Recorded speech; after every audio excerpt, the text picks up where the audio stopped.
time management and homekeeping tips for working moms, and this is going to be a series. अब किसी problem का solution शुरू करने से पहले या फाइंड आउट करने से पहले उस प्रॉब्लम को आइडेंटिफाई करना या समझना बहुत ज़रूरी है। तो आखिर क्या प्रॉब्लम्स होती है एक वर्किंग मॉम की या एक वर्किंग वुमेन की? I have been there and trust me, मेरी लाइफ के सबसे टफ ईयर्स वही थे when I became a mom and I was still working. It was not easy and I know it is not easy for a lot of you though, right there. पर मैंने अपने experience से और थोड़ी बहुत जो बुक्स मैंने पढ़ी है उनकी हेल्प से कुछ टिप्स तैयार किए हैं, कुछ पॉइंट्स समझे हैं जो कि हम सब में कॉमन होते हैं, जो ज़्यादा से ज़्यादा हमें स्ट्रेस दे रहे होते हैं या जिनके बारे में हम वरीड हो रहे होते हैं। तो आइए स्टार्ट करते हैं इस वीडियो को। अगर आपको मेरी वीडियोस पसंद आती है तो please subscribe to my channel. Each and every subscriber makes a huge difference in my life. The second problem that I have identified is time crisis. Well this is a real one, ये एक real crisis है। मैं जानती हूँ कि working women के life में अगर सबसे कम कुछ होता है तो वो है वक्त, द टाइम अवेलेबल। तो सबसे पहले आपको ये आइडेंटिफाई करना है कि कहाँ कहाँ पे आप अपने दिन का वक्त इंक्रीज कर सकते हैं to invest in good things like family, like having a good breakfast, that having some me time. For example, अगर आप अपना स्लीपिंग थोड़ा सा स्केड्यूल कर ले, थोड़ा अर्ली सोए, तो आप सुबह जल्दी उठ सकते हैं and you will see a lot of difference when you start waking up early. मेरी बहुत सारे प्रॉब्लम शायद इसलिए भी थे because I was running behind the time. अब हमें से कोई भी समय से आगे नहीं जा सकता, but what I mean is doing things sincerely, having some me time. So normally अब जब मैं सुबह उठती हूँ मेरे पास आराम से वक्त होता है to enjoy my cup of tea, to do some mindful thinking, कोई अच्छा सा कंटेंट कंज्यूम करना, कभी अपने हस्बैंड के साथ बैठ के अच्छा सा ब्रेकफास्ट एंजॉय करना या अपनी फैमिली मेम्बर्स के लिए अच्छा सा ब्रेकफास्ट बनाना। अगर आपके पास भी टाइम क्राइसिस है तो one thing that can really impact your life is saving your time by getting up early. लेकिन never try to do it by compromising on your sleep because that can be a disaster.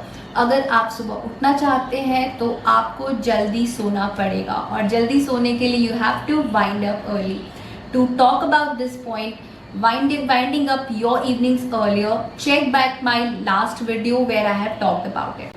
To save on time, you have to learn the art of outsourcing.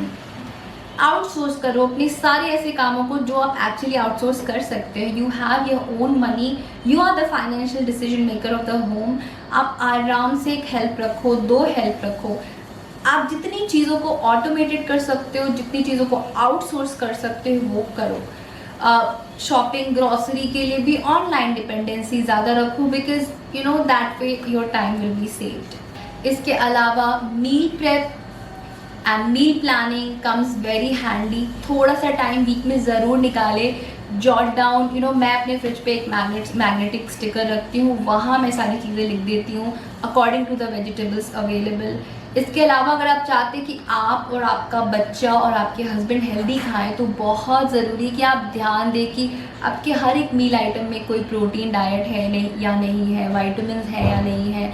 तो इन सब चीज़ों को अगर आप देखना चाहते हैं तो आपको मील प्रिपरेशन वीकली करना ही चाहिए। बहुत ज़्यादा टाइम नहीं लगेगा because obviously you will have some help. तो just upgrade your managing skills, get things done from people, but आपको खुद मैनेज करने की आदत डालनी होगी। This will save a lot of time and आप गिल्ट भी कम फील करोगे अगर आपका बच्चा और आपकी फैमिली हेल्दी खा रहे हो और आप हेल्दी खा रहे हो। स्पेंड टाइम माइंडफुली, ये नहीं कि आप ऑफिस से आए हो और पूरा टाइम उसके आने के बाद भी आप your spending mindlessly on social media और नेटफ्लिक्स। मैं ये नहीं कहती हूँ कि ये चीज़ें मत करो, डेफिनेटली करो, बट स्केड्यूल द टाइम। इसके अलावा जो बाकी टाइम है, spend the time by slowing down. Every time you're back from work, you have to spend moments which you can actually feel.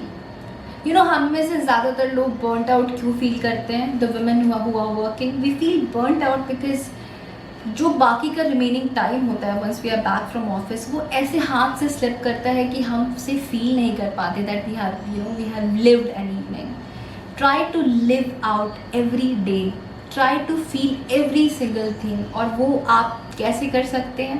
Bye maintaining a hygge life. Sorry for speaking an alien term, but hygge life का मतलब होता है cosy, comfortable and beautiful life. अब वो आप कैसे कर सकते हैं? आप सभी का अलग अलग तरीका होता है।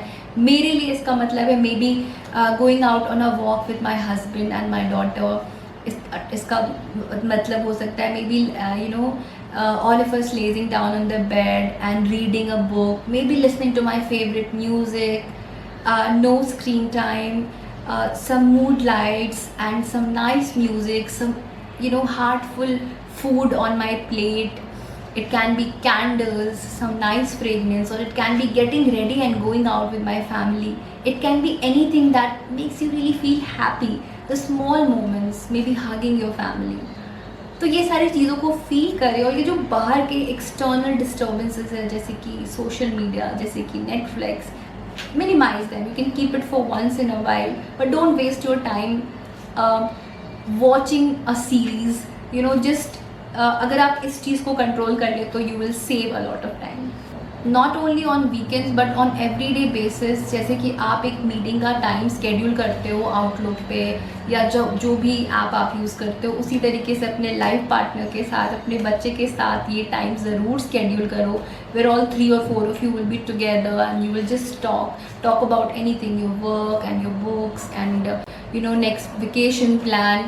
बट डू टॉक, क्योंकि अगर आप बच्चों को ऐसे इन्वॉल्व करोगे then they will develop the feeling of family and that will reduce your guilt to feel more of happiness, to bring in quality of life.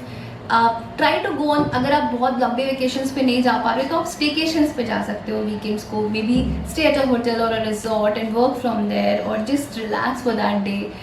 काफ़ी अच्छा फील होता है, आप रिफ्रेश हो जाते हो, बच्चे को भी अच्छा फील होता है। It's a very very good idea to rejuvenate and feel better again. Don't forget to pamper yourself once in a month for sure. You work so hard my lady, you must spend some money on yourself. खुद को pamper करो, parlour जाओ, spa low, take care of your hair, your skin, your nails and that will make you feel really relaxed. इसके अलावा one thing that I would like to emphasize is खुद का ख्याल रखना ना भूले।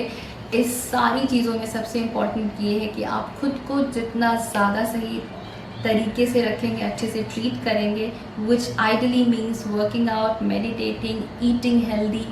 अगर आप खुद को अंदर से नरिश रखेंगे तो आपकी गिल्ट ट्रिप कम हो जाएगी, आपकी एनर्जी बढ़ जाएगी और आपके लिए जो भी टाइम होगा वो सफिशिएंट होगा।